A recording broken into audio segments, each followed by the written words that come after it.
In October of 2008, Lindsay is sued by the 3 people in the car that claimed she tried to run them down when she got her DUI in July. And then in January of 2009, Paris does an interview with Glamour saying that her and Lindsay are all good. They're adults now. As if adults don't have drama and tea all the time, too. In February of 2009, rumors go around that Lindsay was kissing Gerard Butler in Morocco at a launch party. Supposedly, she was telling reporters that she hated thinking about her breakup with Sam, which we didn't really know about. She didn't have a ring on her finger, and that he was hot and she was going to have fun. And there had been rumors that her and Sam might have broken up, but they were denying it as of December, so... Then March 13th, 2009, an arrest warrant is issued for Lindsay. Basically, it was an allegation that she had violated her probation, but the judge ended up dropping the warrant because they found out Lindsay was in compliance, the paperwork just wasn't up to date. April 7th, 2009, Lindsay and Sam Ronson break up. They were at the Chateau Marmont partying, and apparently Sam got pretty upset because Lindsay was flirting with a bunch of men. And then there was a huge mess on Twitter. Lindsay was claiming that Sam was cheating on her, that she had leaked information about her to the press, and even was saying that she was waking her and her mom up with all the noise that she was making in the room below Lindsay at the chateau. And I don't know if that noise was partying, sex, anger, but Lindsay was pissed. She did say that they were yelling profanities and accused them of using drugs as well, so I'm thinking partying noises. Lindsay said that she was fine admitting that she was in a relationship with a girl, but unfortunately Sam was kind of getting attacked for it. And the breakup was devastating for Lindsay. She said she felt completely alone afterwards, but supposedly Sam had actually been trying to break up with Lindsay for a while, but Lindsay would threaten to off herself whenever she tried to break up with her, so she hadn't done it yet. And Lindsay even admitted herself that their relationship was very toxic, and even though she loved her so much, she never knew if they'd end up being together by the end of the day. And so she really just needed to work on herself. But they were still talking, so it kind of seemed like they might still be getting back together. In May of 2009, Lindsay launches a tanning brand called 7-9, and she was partnering with the tanning company in Vegas, but they ended up getting sued by a chemist in Florida who said that she was stealing their formula. In June of 2009, Lindsay does a shoot with Elle in London, and later some jewelry is missing. And when I say some, I mean $40,000 worth of jewelry was missing. And of course, the tabloids implicated Lindsay in it, but Elle said that they completely believed that Lindsay had nothing to do with it. Then on July 22nd, Lindsay has another very public fight with Sam Ronson. A few days before it, Lindsay had been tweeting about being lied to when you're finally back on track and how she'd given her so many chances. And apparently people saw Sam on a date with Drea De Matteo, who's an actor who's in The Sopranos, and Lindsay was super upset. So she waits at Sam's house for her to return from this date. And when Sam gets there, Lindsay is pissed, she's screaming, she's calling her a liar, and Sam wouldn't let her in the house and even threw some of Lindsay's stuff out. And that was really the end for Sam and Lindsay. September 9th, 2009, Lindsay becomes the artistic advisor for Ungaro, and they have their runway show at the beginning of October.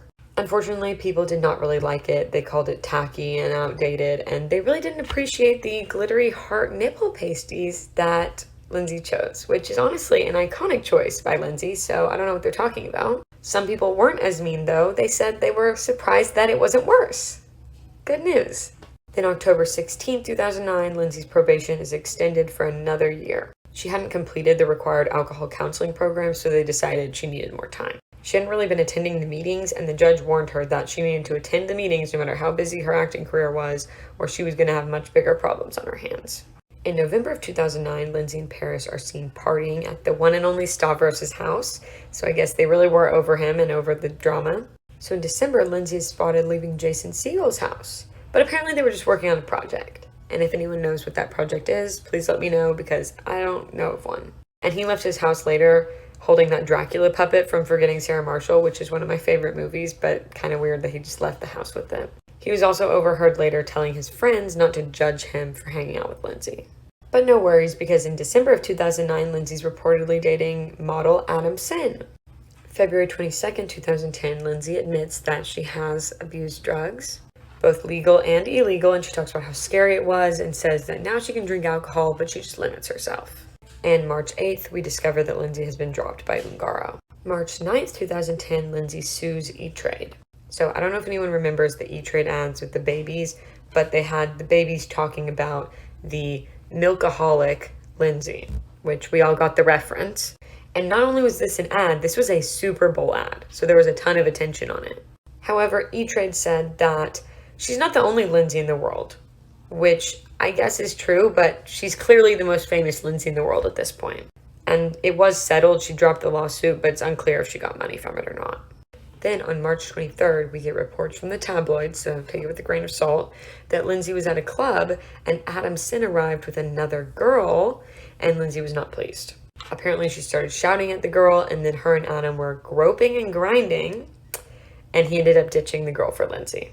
Then April 5th, Lindsay is investigated for a missing Rolex. It was a friend's Rolex, and according to Lindsay, it was just left at her house. And of course, Lindsay denied stealing it, and the friend ended up dropping the investigation. So no way to know for sure. So on April 14th of 2010, Lindsay misses a deposition for the lawsuit against her for the car chase. She said that it was because of court-ordered classes, but then there were photographs of her later on that day shopping, which I guess you could do both in one day, but it obviously wasn't a good look. Then April 21st, 2010, a week later, she misses another deposition for the lawsuit, and this time she says that she didn't have a ride to court. She was photographed the previous night at 2:30 a.m. leaving the clubs though, so they pretty much just figured that she was hungover and slept in. May 3rd, 2010, Lindsay gets a role playing Linda Lovelace, who was a corn star, in Inferno.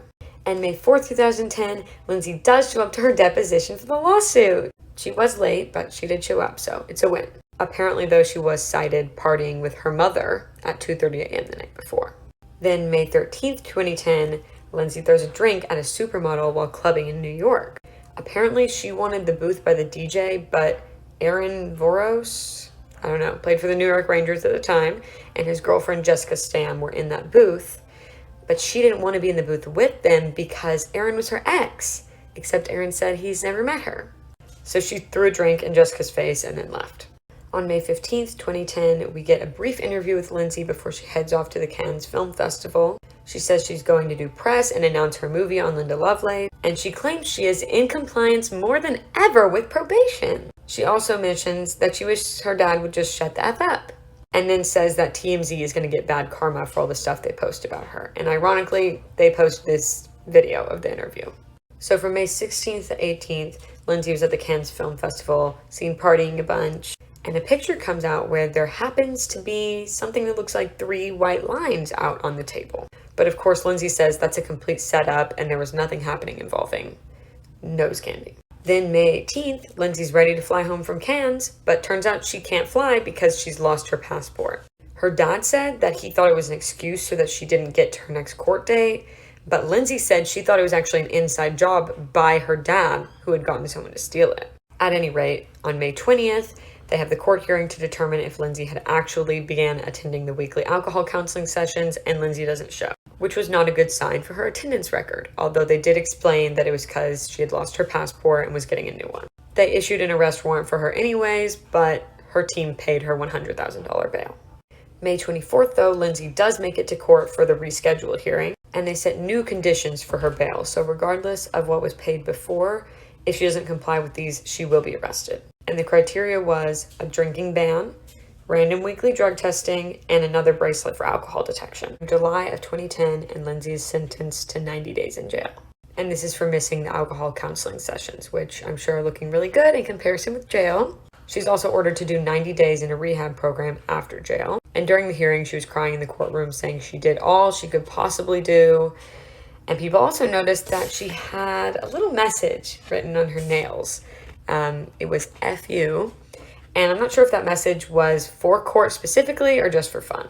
July 20th, Lindsay goes to jail and blesses us with this next mugshot. And then on August 2nd, Lindsay is released from jail after serving less than 2 weeks. And right after leaving jail, she goes to her court-ordered rehab. August 24th, though, Lindsay is released from rehab, which that's only 22 days, not 90. But Lindsay's judge has been replaced, and the new judge decides that she can live at home and doesn't need to be in the rehab facility. And according to her lawyer, Lindsay has learned her lesson. She's a changed girl. We're all good. But then in September, right around when this Maxim cover came out, Lindsay tweets that she did fail a drug test.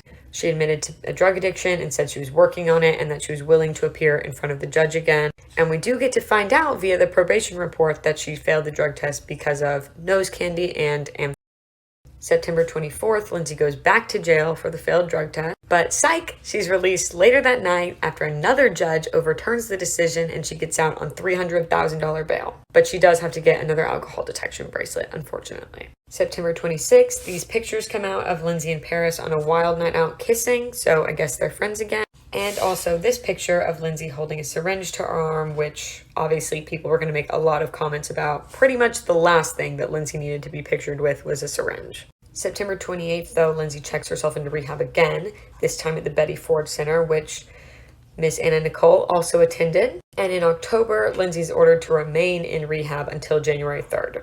The judge also said that if she fails any more drug tests or violates any rehab rules before her next court date, which was set for February 25th, then she will go to jail again for 180 days this time. But if she can just stay clean and sober until February 25th, her supervised probation will be over and she'll be free. Then in November, Lindsay's fired from her role in Inferno playing Linda Lovelace.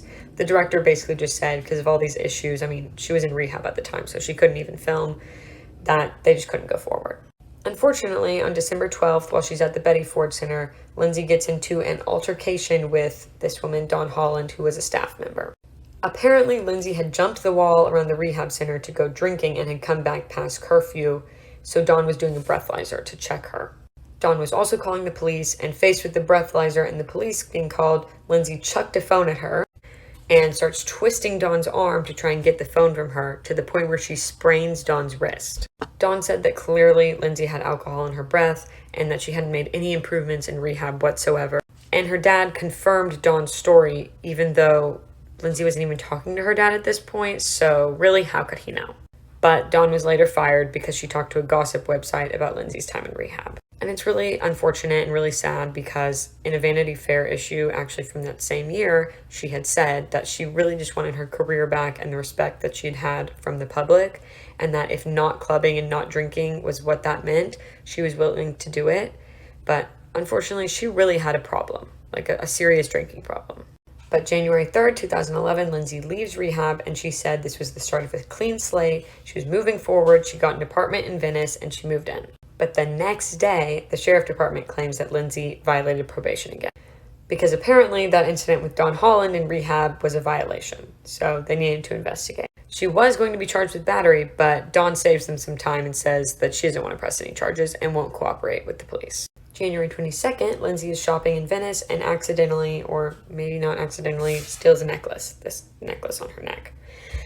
And she just walked out with it on, except it's $2,500, so kind of a big deal. And of course, the store employee had to report it missing, so the police start an investigation. On February 1st, the police have a search warrant to search Lindsay's apartment for that necklace, but right before they do, one of her team members saves the day and just gives them the necklace. But doesn't mean she didn't steal it, so February 9th, she gets charged with felony grand theft for the necklace. Also in February, Lindsay gets sued by a tanning company, that same one that she worked with on her brand, that claimed that she owed them $40,000 for tans that she had gotten since 2007 and never paid for. And I know that that seems like far too many tans, even for 4 years, but they're also based in Vegas, so they had to drive from Nevada.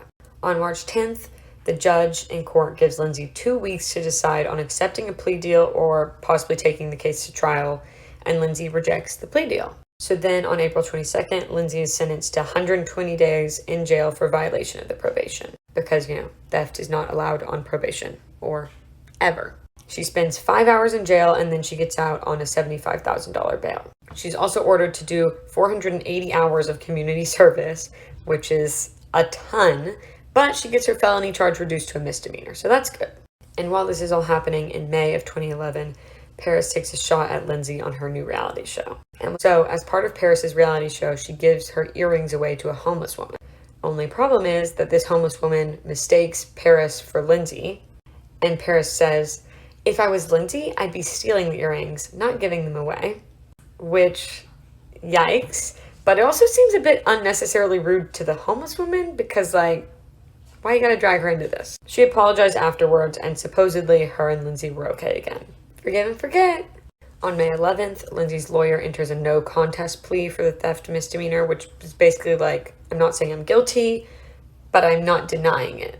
Luckily, the judge decides that the 120-day jail time and 480 hours of community service is plenty for both the violation of the probation and the theft, but the judge did not have a lot of faith in Lindsay remaining sober. And May 26th, Lindsay goes to the jail for the theft sentence to serve it minus the 5 hours she already spent there, and she just gets an ankle monitor and goes home to serve her time there.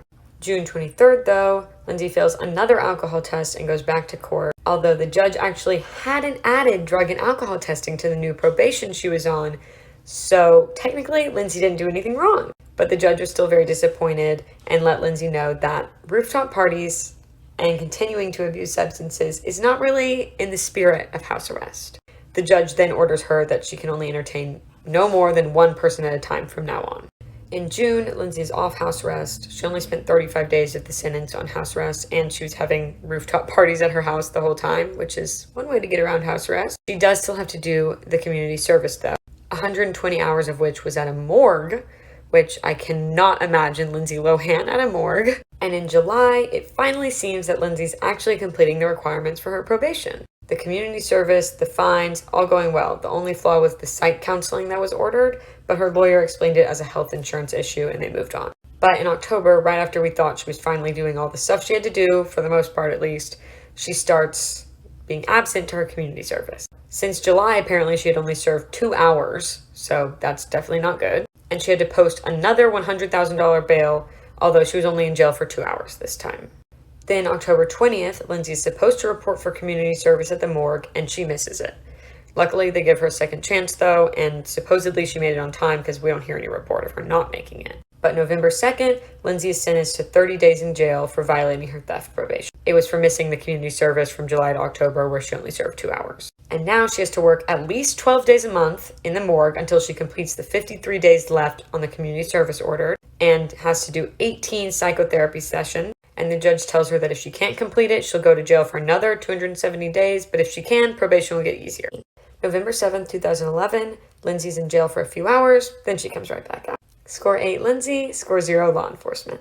And then in December 2011, Lindsay receives an offer to shoot for Playboy for $1 million.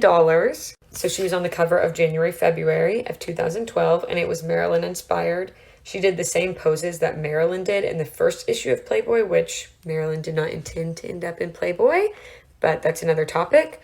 And she looks so beautiful. March 29th, Lindsay has finally complied with all of the probation she was supposed to do, including the community service with the morgue and the psychotherapy sessions. Yay! She's off felony probation now, but she still has 2 more years on the misdemeanor probation for the shoplifting, so it's loosened up, but she still has to behave. And the judge, of course, advised Lindsay to stop clubbing and focus on work, which, that's not fun. Then May 30th, Lindsay checks into the Chateau Marmont for an extended stay. She was filming a movie called Liz and Dick about Elizabeth Taylor, and she had a lot of minibar charges at the Chateau. Tisk tisk, Lindsay. Plus charges for cigarettes, laundry, and a hotel candle. She was there for 47 days, and by July, she owed the hotel $47,000. So the hotel kind of let her know that she had to get out on August 1st and that she would not be able to ever return. She said, though, that the reason she didn't pay was because she thought that the producers for the movie were covering her stay, which is maybe also why she spent so much money, because she thought she was on someone else's tab. June 8th of 2012, Lindsay is in a car accident. She ran her Porsche into a truck, and she claimed her assistant, Gavin Doyle, was the one driving, but then they later found out that it was Lindsay. And supposedly Gavin told the cops, but they could have found out another way. It's unclear. She had to go to the hospital briefly, but she went straight back to set. She was okay. June 18th, Lindsay is working long days on the set of Liz and Dick, and she supposedly took a nap before going back to set, but then she didn't come out of her room. So paramedics went in and she was unconscious. She said later in a tweet that she passed out basically because she was just working so hard. It was exhaustion and dehydration. And of course, people were worried that it had something to do with drugs and alcohol, but it doesn't seem like it did this time.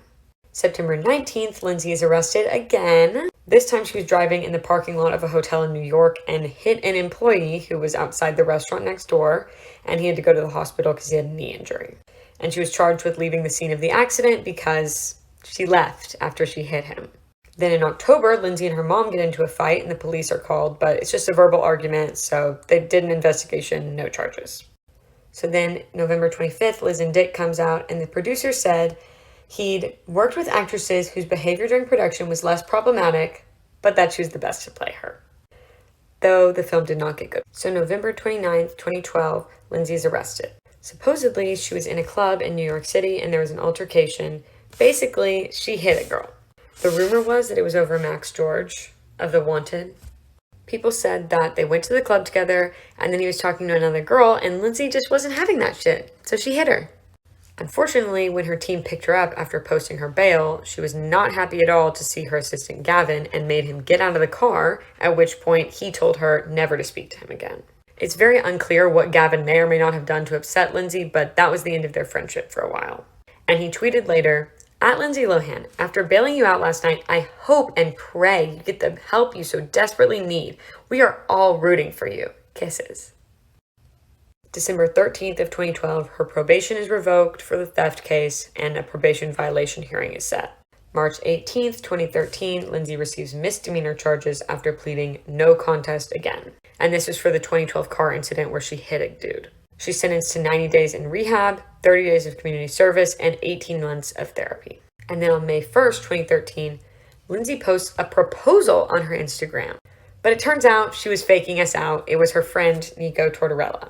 She did confirm, though, that they weren't together later on and that they had a brother-sister relationship. July 29th, 2013, her movie The Canyons is released, and she had a lot of issues on the set of this movie. Apparently, she was not showing up or showing up late, crying a lot, refusing to film the sex scene in the movie, which apparently the director got naked also to try and make her feel more comfortable, but that didn't work. So weird. That wouldn't work for me either. Also, she was doing super expensive lunches, and this film had a really small budget, so that was not good. At one point, she was out on the town with Lady Gaga until 5:30 in the morning when she had to go to work at 6 a.m. But if she made it, whatever. There was also an abuse scene in this movie, and when they told her she had done well, she said that she had experience from her father. Unfortunately, people did not like this movie or Lindsay's performance in it. Then in early August of 2013, Lindsay is finally done with her 90 days in rehab, and we're in for a special surprise in the form of an 80-person cut list. Basically, she wanted to cut all the toxic people out of her life so she could stay sober and have a good life. And honestly, it's probably a good thing to do. And it was suggested in rehab, so whatever works. And a lot of people guessed her dad was probably on that list. In December of 2013, Paris Hilton's little brother is attacked in Miami, and he and Paris blame Lindsay. Lindsay was obviously not the one who attacked him, but they thought that she was involved. And the dude who did attack him said that he was getting aggressive first when he wouldn't leave the house. But Paris said they will both pay for what they did. And they did file a police report on it, but they stopped talking to the cops, so it all got dropped. So on March 9th of 2014, Lindsay releases a docuseries on herself called Lindsay. Good title. It was produced by Oprah's network, and it showed her daily life, moving, photo shoots, interviews, working on sets, in her apartment, all of the stuff. But people were saying that it really was just showing more that her life was going downhill. And it did show a lot of her, canceling things last minute, showing up late to things, and generally just the production crews around her struggling to do their work. There were other parts, though, that showed her struggling with being overwhelmed and busy or helping styling on shoots. A lot of it, though, was her team having to deal with the ups and downs that all go into Lindsay's life. And another big part was her sobriety. She had her life coach there until her life coach quit, trying to help her to stay on the straight and narrow. And then March 12th, this comes out. The 36 ex-lovers list. It looks like it's on a categories card, and it just lists people that she's hooked up with, supposedly. And some of the names are blurred out, but we do get a peek at some interesting ones, if you want to read it. On Andy Cohen, she later said she could neither confirm nor deny about if she actually hooked up with them, but she did say that the list was something that she made as her 5th step in rehab at Betty Ford. And to be clear, the 5th step in AA is not a list of people you've hooked up with. Although, wouldn't it be hilarious if it was? Your AA advisor is just okay, time to disclose your entire sexual history. Give it over. Where's the tea? But the 5th step is actually to admit to God, to ourselves, and to another human being the exact nature of our wrongs. So maybe they weren't all people she'd hooked up with. Maybe she just wronged some of them in other ways. Or they were one-night stands. She felt like she was using them. Who knows? In October of 2014, Lindsay is in Speed the Plough in London. It was a West End production, which I gather is like Broadway for the UK. And she also moved to London full-time. May 28th, Probation is over for Lindsay. It's 2015, and we also discover that she has a new man. His name is Igor, and I cannot pronounce his last name.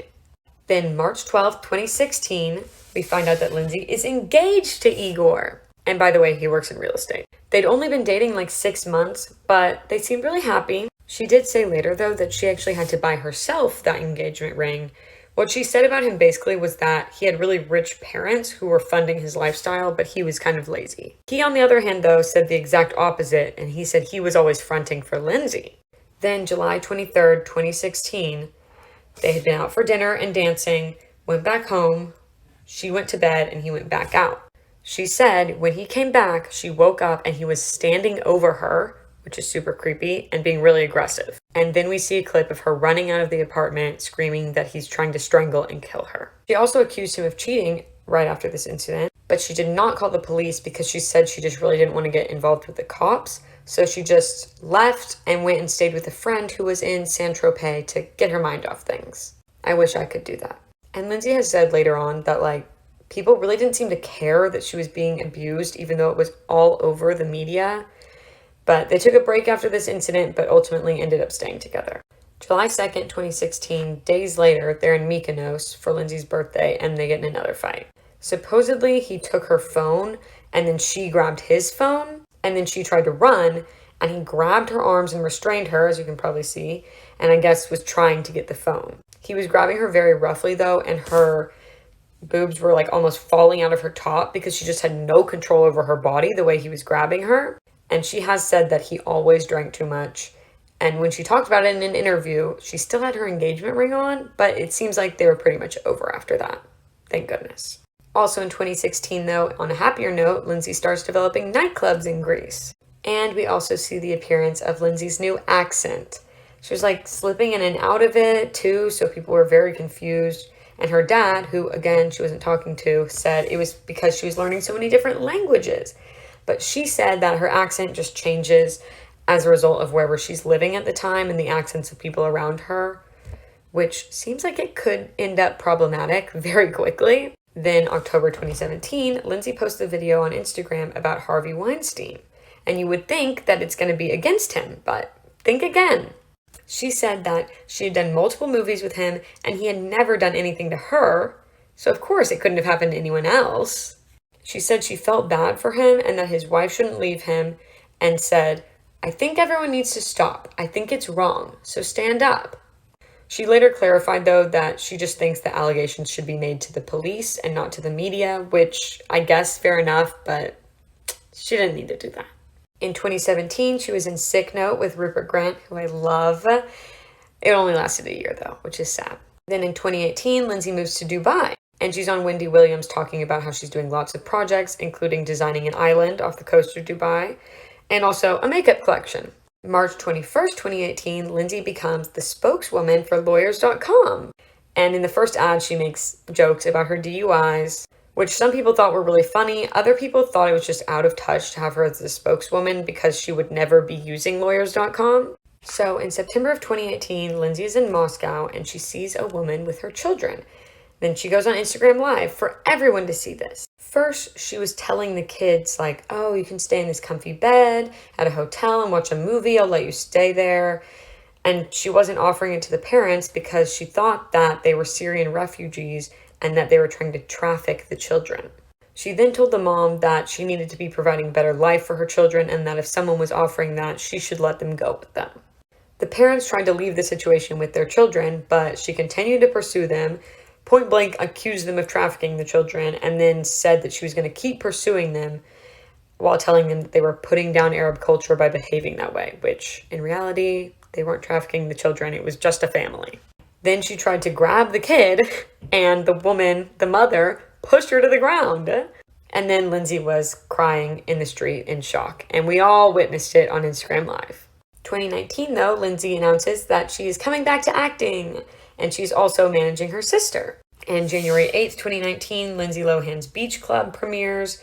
It was about her staff in the Mykonos clubs, basically hot people doing bottle service. It only lasted one season, though. People felt like it was kind of fake and just not, I don't know, it didn't work. It also didn't really feature Lindsay a lot, so I think people didn't really care that much with the other people. She is in it briefly, though, talking about how she wants her staff to really take it seriously and seeming very business-oriented. May 15th, 2019, Paris Hilton was on Andy Cohen and was asked to say 3 nice things about Lindsay, and she goes with, "She's beyond," which is just nothing really, and then follows it up by saying, "lame and embarrassing." So I guess they're not friends now. In 2020, Lindsay moved back from Dubai to continue managing her sister and to start acting again. And now Lindsay is 34. She has a podcast deal and a Netflix holiday rom-com coming. Yes, I am very pumped. She also has a boyfriend, Bader Shammas, who she's been dating for about a year, and it looks like they're pretty happy. And with that, we are done with Lindsay Lohan. If you enjoyed this video, please leave a like, comment any additions you might have or any thoughts or opinions. I'd love to hear them, as well as any series suggestions or new video suggestions in general. And if you want to see more of me and more of my series, please consider subscribing, and I'll see you next week with another one.